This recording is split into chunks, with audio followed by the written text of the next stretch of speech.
তো কী হয়, অনেক সময় আমাদের এরকম ঘটনা ঘটে যে আমাদের কারেন্টের কোনো একটা বাল্ব দেওয়া আছে, সেটা 9 ওয়াট হতে পারে বা 20 ওয়াট হতে পারে, এরকম হতে পারে, কিংবা কোনো একটা কিছু ইলেকট্রনিক্স কম্পোনেন্ট আমি চালাচ্ছি, সেটা হচ্ছে 360 ওয়াট, এরকম হতে পারে। তো অনেক সময় আমরা এরকম ভাবি যে তাহলে যদি ওয়াটটা এত হয় তাহলে কত অ্যাম্পিয়ার কারেন্ট ও নিতে আমার কাছ থেকে নিচ্ছে। তো সেটাকে জন্য আমরা দরকার হচ্ছে একটা অ্যাপ, সেটা হচ্ছে ইনভার্টার ব্যাটারি ক্যালকুলেটর। তার মধ্যে ইনক্লুড করা আছে এইটা, সেটা হচ্ছে এইটা, watt watt to ampere calculator, watt to ampere, আর এখানে আছে অ্যাম্পিয়ার টু ওয়াট কনভার্ট করার জন্য। এবার এসি লাইন না ডিসি লাইন, এটাও বুঝতে হবে। এবার আমি সাপোজ ধরছি যে এসি লাইনের জন্য ইনপুট ভোল্টেজ কত, আমার 240। টোটাল লোড কত, আমি সাপোজ একটা টিউবলাইটের যে 20 ওয়াটের টিউবলাইট হয়, তো সেইটাকে আমি দেখবো যে সেটা কত।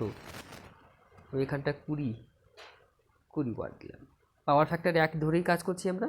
সো রেজাল্ট 0.08 অ্যাম্পিয়ারেও নিচ্ছে। ওকে, মজাদার ব্যাপার, এটা বুঝে গেলাম আমরা যে মাত্র 0.08 অ্যাম্পিয়ারও নিচ্ছে।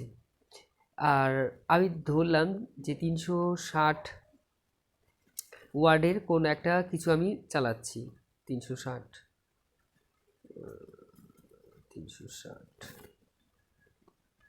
সো রেজাল্ট 360 ওয়ার্ডের যদি কোনো কম্পোনেন্ট চালাই আমরা, তাহলে সেটা হচ্ছে 1.5 অ্যাম্পিয়ার লোড নিচ্ছে ও। ওকে, এটা তো আমরা এসি কারেন্টের ক্ষেত্রে দেখলাম। যদি আমরা ডিসি কারেন্টের ক্ষেত্রে দেখি, আমরা তাহলে এখানে চেক মার্ক দিয়ে দিলাম। এবার হচ্ছে ইনপুট ভোল্টেজ কত, সাপোজ আমি ধরলাম হচ্ছে 12 ভোল্ট।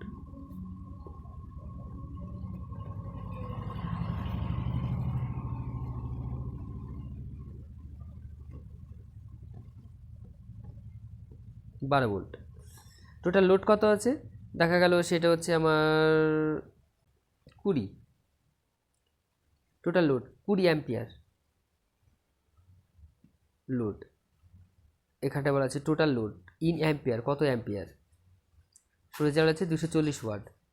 যদি 20 অ্যাম্পিয়ার লোড দিই এবং যদি সেটা 12 ভোল্টে চলে, তাহলে সেটা আমাকে কত নিচ্ছে, 240 ওয়াট কারেন্ট কনজিউম করছে।